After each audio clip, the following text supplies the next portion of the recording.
Oke, bismillahirrahmanirrahim. Assalamualaikum warahmatullahi wabarakatuh. Selamat siang teman-teman semua, semoga dalam keadaan sehat walafiat. Perkenalkan, saya Bayu Cahyadi Putra dari Divisi Transfer Pricing, and this is the art of negotiation.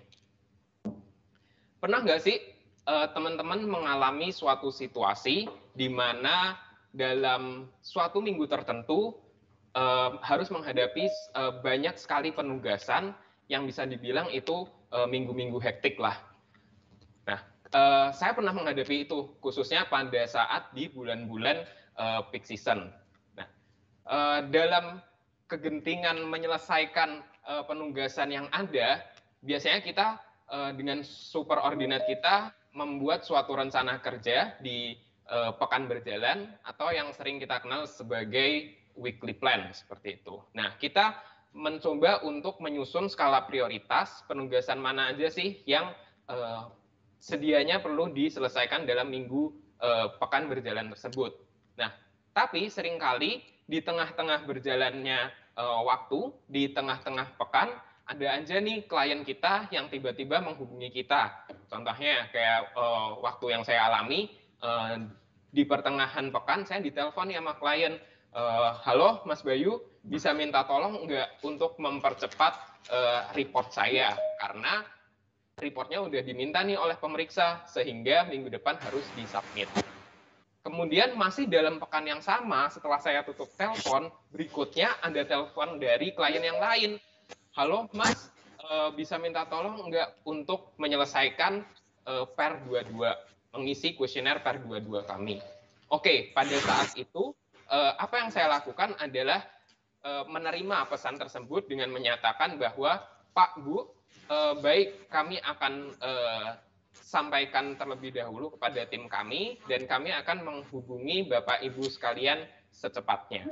Nah, pada saat itu, apa sih yang ada di benak teman-teman? Karena kan di awal pekan tadi kita sudah merencanakan apa yang harus kita selesaikan di akhir pekannya. Kemudian tiba-tiba ada assignment baru yang dalam tanda kutip mendistract apa yang sudah kita rencanakan. Nah, dalam situasi yang seperti ini, saya dan tim berpikir bahwa perlu nih dilakukan suatu proses negosiasi. Karena apa? Sebagai manusia ya, kita telah dilahirkan bahwa sebenarnya kita perlu untuk mengkomunikasikan apa yang menjadi maksud dan tujuan kita dalam suatu proses yang kita kenal sebagai negosiasi, seperti itu.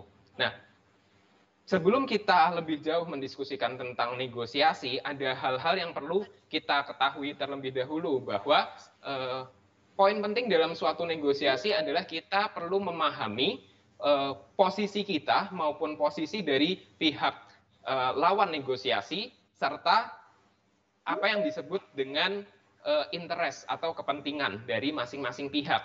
Nah, sederhananya nih, yang dimaksud dengan posisi adalah sesuatu yang ingin kita capai, sesuatu yang sedang diperjuangkan oleh masing-masing pihak, atau lebih sederhananya lagi, sesuatu yang bisa kita tawarkan kepada si pihak lawan negosiasi, seperti itu. Nah, adapun kepentingan adalah alasan yang melatar belakangi dari munculnya keinginan untuk mengusahakan posisi kita tadi, seperti itu. Nah, balik lagi kepada case yang pernah saya hadapi. Nah, pada saat itu kan saya dan tim perlu melakukan review kembali atas skala prioritas yang telah kita buat. Urgensinya seperti apa untuk memindahkan penugasan-penugasan yang telah kita susun rapi ke pekan berikutnya demi menyelesaikan apa yang diminta oleh si dua klien ini tadi. Yang pertama menyelesaikan report lebih awal, yang kedua menyelesaikan kuesioner PER 22. Tentunya dengan kelebihan dan kelemahan kita ya. Jadi artinya gini, kita tetap perlu memenuhi apa yang menjadi deadline, namun di sisi lain kita juga perlu mempertahankan apa yang menjadi value atau indikator-indikator kualitas dari si report itu. Nah, oke, selanjutnya sebelum kita berbicara lebih dalam tentang strategi negosiasi apa sih yang bisa diterapkan dalam situasi tersebut, saya ingin mengingatkan kembali nih apa yang dikenal dengan SWOT analysis. Seperti ini mungkin sudah muncul ya di layar teman-teman semua. Jadi SWOT analysis ini diperkenalkan oleh Albert Humphrey. Jadi beliau memperkenalkan 4 kuadran untuk menilai sebenarnya kekuatan, kelemahan maupun kesempatan dan ancaman dari suatu situasi atau kondisi. Nah, sebenarnya yang dibicarakan di sini adalah bisnis secara luas seperti itu. Namun saya berpikir bahwa tidak ada salahnya nih untuk kita adopsi, menilai, mematakan apa yang menjadi posisi dan tadi interest kita dalam melakukan suatu proses negosiasi. Oke, kita bicara satu persatu. Strength and weakness ini berbicara tentang internal diri kita. Jadi dalam melakukan suatu proses negosiasi, kita harus mengenali diri sendiri terlebih dahulu. Kekuatannya apa sih? Oke, kami memiliki sumber daya yang cukup gitu ya untuk menyelesaikan report lebih cepat ataupun menyelesaikan penugasan baru tadi, yaitu mengisi kuesioner par 22. Namun kelemahan yang harus kita antisipasi adalah dalam menyelesaikan penugasan yang seyogianya berada dalam kurun waktu 1 bulan atau 2 minggu seperti itu harus dipercepat menjadi dalam waktu 2 hari. Ini kan berarti kita harus menumbuhkan awareness terkait dengan indikator kualitas itu sendiri gitu. Jadi jangan sampai dari sisi waktu time frame-nya kita sudah bisa memenuhi, namun dari sisi kualitas malah menurun, karena ini akan menjadi pada akhirnya opportunity atau threat bagi kita juga nih. Kenapa? Karena seperti yang manajemen-manajemen kita sering kali menyampaikan bahwa bisnis konsultan ini kan sebenarnya bisnis kepercayaan gitu. Sehingga apabila si klien merasa percaya dengan service excellent yang kita deliver, kemudian merasa puas dengan hasilnya karena bisa menyelesaikan penugasan dalam waktu yang ditentukan oleh mereka, seperti itu akan menjadi value atau membangun trust untuk senantiasa menjalin hubungan yang lebih baik ke depannya gitu. Itu adalah kesempatan. Dan juga apabila kita tidak bisa menyelesaikannya, tidak bisa mendeliver service excellent yang baik kepada si lawan negosiasi atau dalam hal ini klien kita, ya itu bisa jadi ancaman juga atau bumerang bagi kita bahwa oh saya pernah nih sama mas ini dengan penugasan A seperti itu, saya mintanya selesai dalam waktu 2 hari, namun nyatanya si mas ini nggak bisa menyelesaikan nih, akhirnya kita jadi telat untuk submit ke pemeriksa seperti itu. Jadi kita harus tahu sih dengan adanya matriks ini, kita harus paham tentang posisi apa yang bakal kita ambil dalam suatu proses negosiasi tersebut. Baik, selanjutnya mungkin di sini barulah kita, ketika kita kenal akan diri sendiri, kita sudah bisa menetapkan posisi tadi, apakah kita akan mengambil chance untuk menyelesaikan itu atau pertimbangan lain seperti apa yang bisa dilibatkan. Nah, itu kita selanjutnya bisa menentukan nih strategi negosiasi. Apa yang diperkenalkan oleh si Roy Lewicki and Alexander Hayem tentang negotiating behavior matrix. Jadi di sini kita diberikan banyak opsi, 4 atau 5 strategi negosiasi. Nah, kalau kita lihat nih dari sisi degree of assertiveness-nya, kita semakin tinggi degree of assertiveness-nya, sebenarnya kita harus mengindahkan juga degree of cooperation-nya, seperti itu. Kalau kita balik lagi nih ke kasus situasi saya di awal tadi, yang sudah bikin weekly plan di awal, kemudian di tengah-tengah pekan ada 2 penugasan baru yang meminta untuk diselesaikan lebih cepat gitu. Kita bahas satu persatu. Yang pertama adalah kalau kita memilih strategi avoiding, yaitu di mana dua belah pihak yang melakukan proses negosiasi sama-sama dirugikan.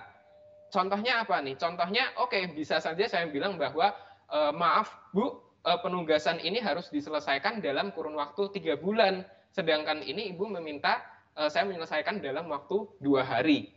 Nah, sehingga kita kepercayaan kita di mata klien menjadi turun seperti itu. Dan di sisi lain, si klien juga, oh artinya saya nggak bisa ya Mas submit ke pemeriksa sesuai waktu yang diminta. Tidak bisa Bu, karena kontrak pengerjaan penugasan dengan kami adalah 3 bulan.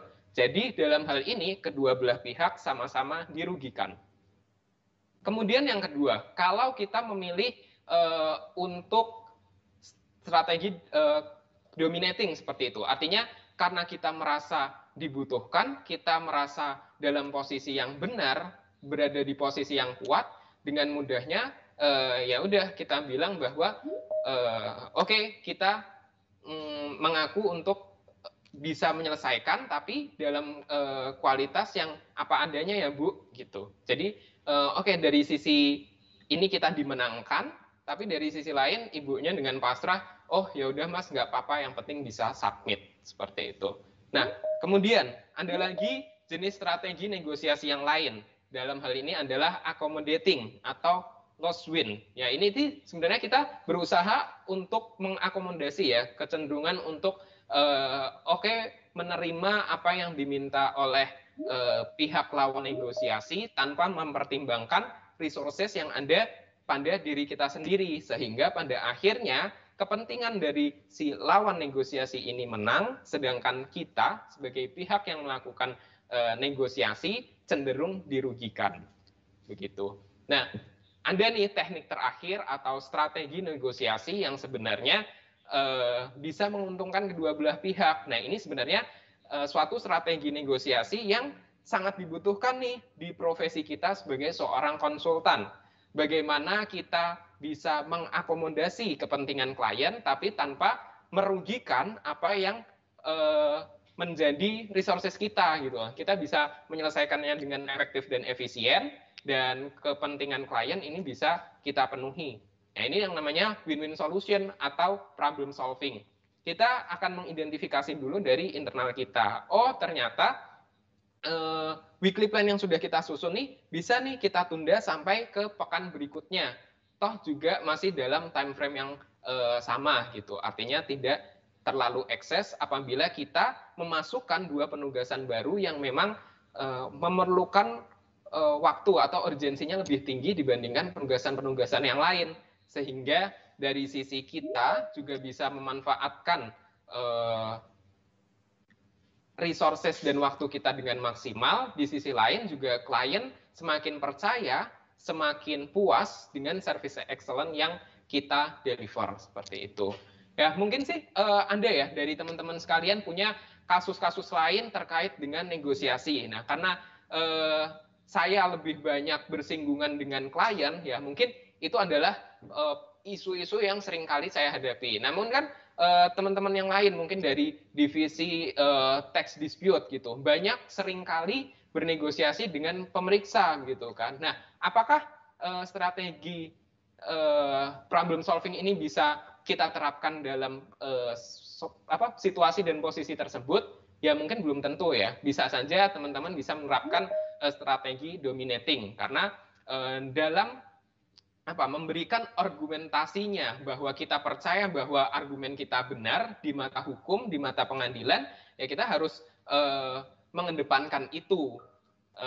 Artinya mengedepankan apa yang menjadi pegangan kita bahwa hal itu adalah benar. Tapi bagaimana dengan artinya negosiasi dalam konteks berhubungan dengan pemeriksanya? Nah, lagi-lagi di manajemen kita kan seringkali lebih nge-propose gitu ya untuk oke deh kita lebih baik win-win solution aja sama pemeriksa, artinya masih dalam koridor yang wajar gitu ya. Jadi jangan terlalu kita mengedepankan ego kita, namun kita cari jalan tengahnya, baiknya seperti apa yang di mata pengadilan juga tidak merugikan kedua belah pihak, seperti itu.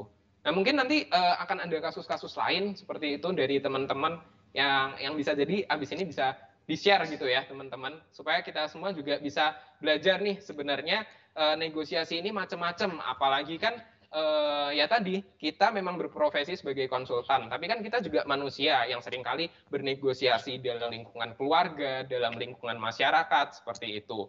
Nah, saya rasa itu penting ya teman-teman, bahwa apalagi ini kan ada tantangan baru nih, ketika kita masih menjalankan pengaturan kerja di kantor atau WFO seperti itu, kita banyak bernegosiasi secara langsung. Tapi kan ketika WFH ini semua bertransformasi ya, dari yang biasanya bertatap muka sekarang jadi negosiasi ini bisa lewat chatting WA atau bisa sekedar korespondensi email-emailan seperti itu, atau teleponan, atau ya maksimalnya adalah melalui channel video call seperti itu. Artinya kan sebenarnya keterbatasan yang perlu kita antisipasi, bahwa akan terjadi misinterpersepsi atau miskomunikasi apabila message atau tadi posisi dan kepentingan kita tidak kita utarakan dengan bahasa atau kemasan yang baik mungkin, atau dengan cara-cara yang memang memenuhi prosedur yang ditetapkan seperti itu. Ya mungkin seperti itu apa yang bisa saya sampaikan dari materi The Art of Negotiation ini, berdasarkan ya pengalaman yang apa pernah saya hadapi seperti itu. Kurang dan lebihnya mohon maaf. Wabillahi taufik wal hidayah. Wassalamualaikum warahmatullahi wabarakatuh. Waalaikumsalam.